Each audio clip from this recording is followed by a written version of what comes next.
বন্ধুরা, আমি মধুমিতা মধুস কিচেন থেকে আজকে একটা রান্না তোমাদের সঙ্গে শেয়ার করছি। এটা হলো মটন। 1 কেজি মটন আছে। আজকে আমি বানাবো লহরি মটন কষা। মটনটা নিয়েছি, মটনের মধ্যে কি কি দেব সেটা তোমাদের দেখাই। আদা বাটা,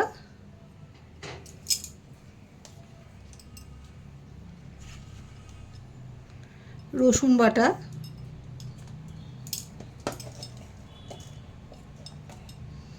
ধনে গুঁড়ো, জিরে গুঁড়ো,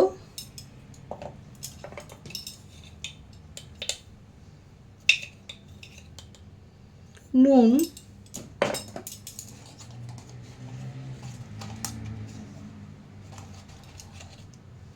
হলুদ গুঁড়ো,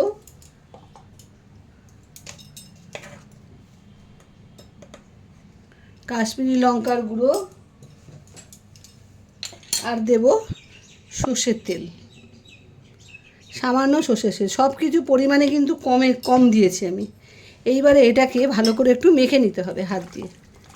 মেখে আধ ঘন্টা রাখতে হবে না, 10 মিনিট রেখে প্রেসারে আমি সিটি মেরে নেব, হাফ সেদ্ধ করে নেব।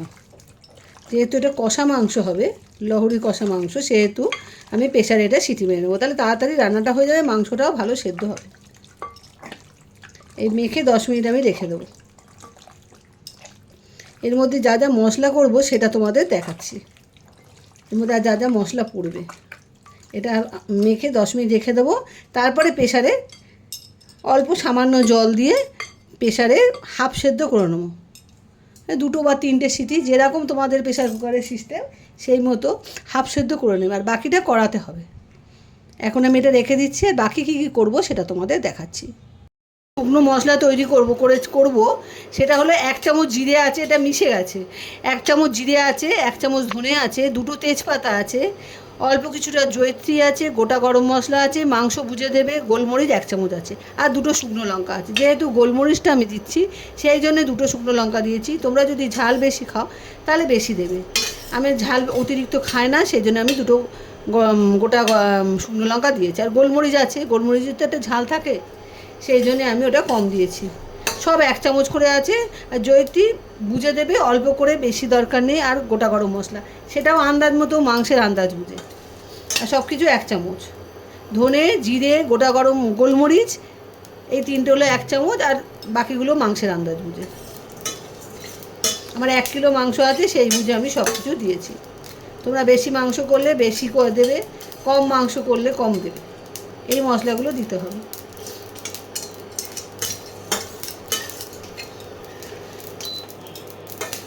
এবারে গন্ধ বেরোচ্ছে সুন্দর। এবার আমি বন্ধ করে দেবো। বন্ধ করে ঠান্ডা করে তারপরে গুঁড়ো করব। এবারে ইন্ডাকশানটা জ্বালিয়ে দিচ্ছি। জ্বালিয়ে দিয়ে প্রথমে দেব সর্ষের তেল। সর্ষের তেল দিলাম, আর দেব 2টো তেজপাতা, একটু ছিঁড়ে নিয়ে দেব।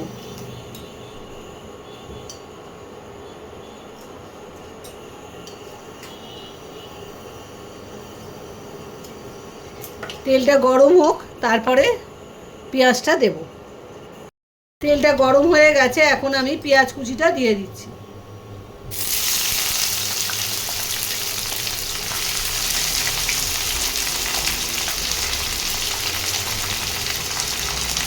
পেঁয়াজটাকে একটু লাল লাল করে ভাজতে হবে।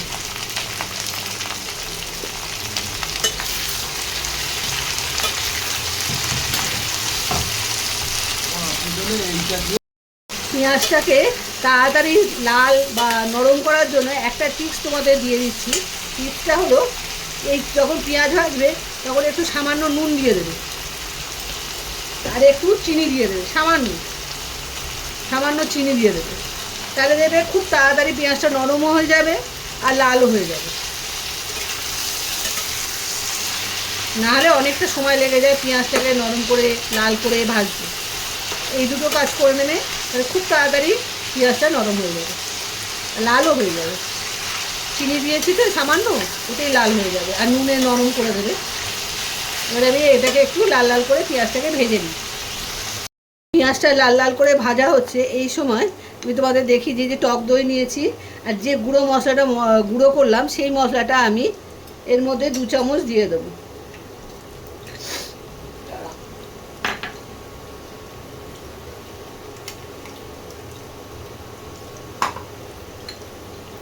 এই 2 চামচ দিয়ে দিলাম, 1 চামচ দিয়েছিলাম আর 1 চামচ দিয়ে দিলাম, দিয়ে এটাকে ভালো করে মিশিয়ে নিতে হবে। এই যখন পেঁয়াজটা ভাজা হবে তখন এটা করে নিতে হবে, দইয়ের সঙ্গে এটাকে মিশিয়ে নিতে হবে।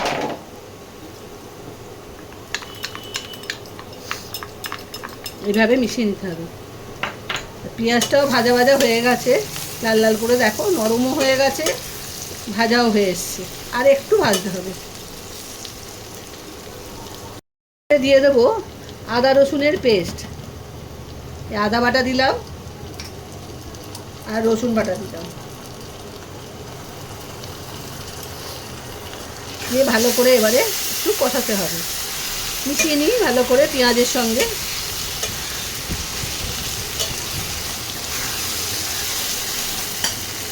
এই সময় টেম্পারেচারটা একটু কমিয়ে নেবে, নাহলে তলায় ধরে যেতে পারে। আর এই যে এবারে পেস্টটা, এবার এটা দিয়ে দেবো, একটু জল দিচ্ছি, দিয়ে এটাকে ধুয়ে পেস্টটা দেব।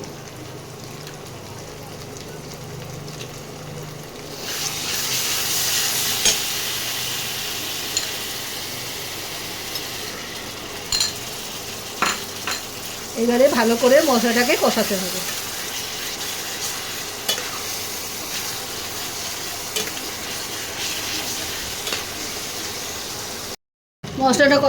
মশলাটা কষানো বেশ প্রায় হয়ে এসছে।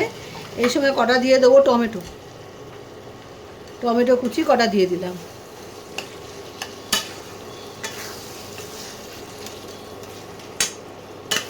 একটু টমেটোটা নরম হবে, অল্প নরম হলেই হবে, কেননা মাংসর সঙ্গে তো আবার কষাবো, অসুবিধা কিছু হবে না। এবার আমি মাংসগুলো আস্তে আস্তে দিয়ে দেবো।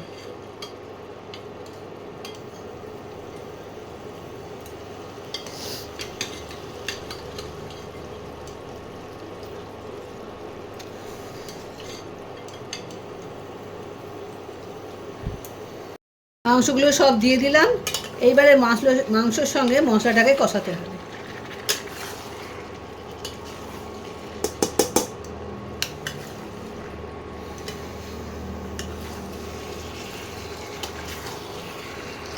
আর যে মাংসের স্টকটা আছে সেটাও আস্তে আস্তে দিতে হবে, দিতে দিতে মাংসটা পুরো সেদ্ধ হয়ে যাবে আর মাংস কষানোটাও হয়ে যাবে।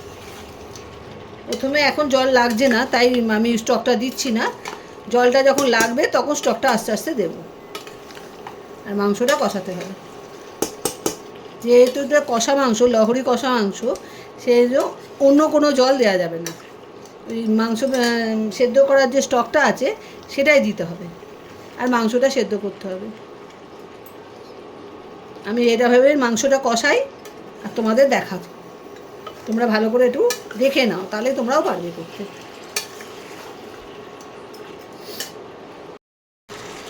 এইভাবে আমি স্টকটা অল্প অল্প করে দিচ্ছি আর মাংসটা কষাচ্ছি। এবারে একটু সামান্য নুন দিয়ে দিতে হবে, তখন অল্প অল্প নুন দিয়েছিলাম, এবারে পুরো নুনটাই এবারে দিয়ে দিতে হবে আন্দাজ মতো, তোমরা বুঝে দিও, বেশি না হয়ে যায়। এবারে একবারে নুনটা দিয়ে দিলাম, এবারে আবার কষাতে হবে।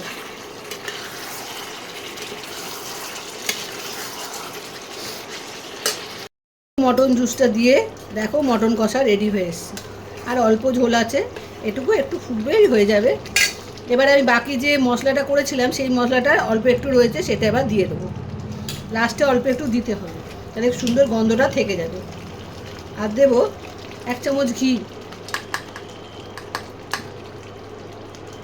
এইটা দিয়ে একটু মিশিয়ে নিয়ে নামিয়ে ফেলবো। একটু ফুটে যাবে, ভালো করে মিশিয়ে নেবো, আর ভালো করে ফুটে গেলে নামিয়ে নেবো। ব্যাস, লহরি মটন কষা রেডি। তোমরা পুরো ভিডিওটা দেখবে, দেখে রান্নাটা করে খেও, একটা নতুনত্ব আছে রান্নাটার মধ্যে, আর খেতেও খুব সুন্দর হয়। একবার করে খেও, তাহলেই বুঝতে পারবে। আর আমাকে জানিও কিন্তু তোমরা অতি অবশ্যই। কেমন লাগলো। এবারে আমি নামিয়ে নেবো, নামিয়ে নিয়ে তোমাদের দেখাচ্ছি। বাটিতে ঢেলে ফেলেছি, এ দেখো কি সুন্দর দেখতে হয়েছে, খেতেও দুর্দান্ত হয়।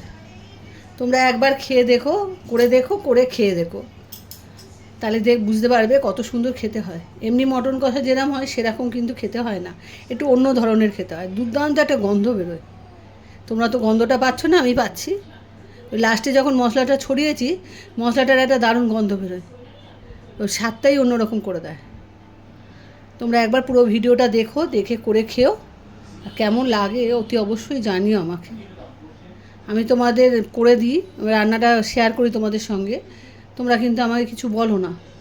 আমাকে যদি খারাপ হয় সেটাও বলো, ভালো হলেও বলো।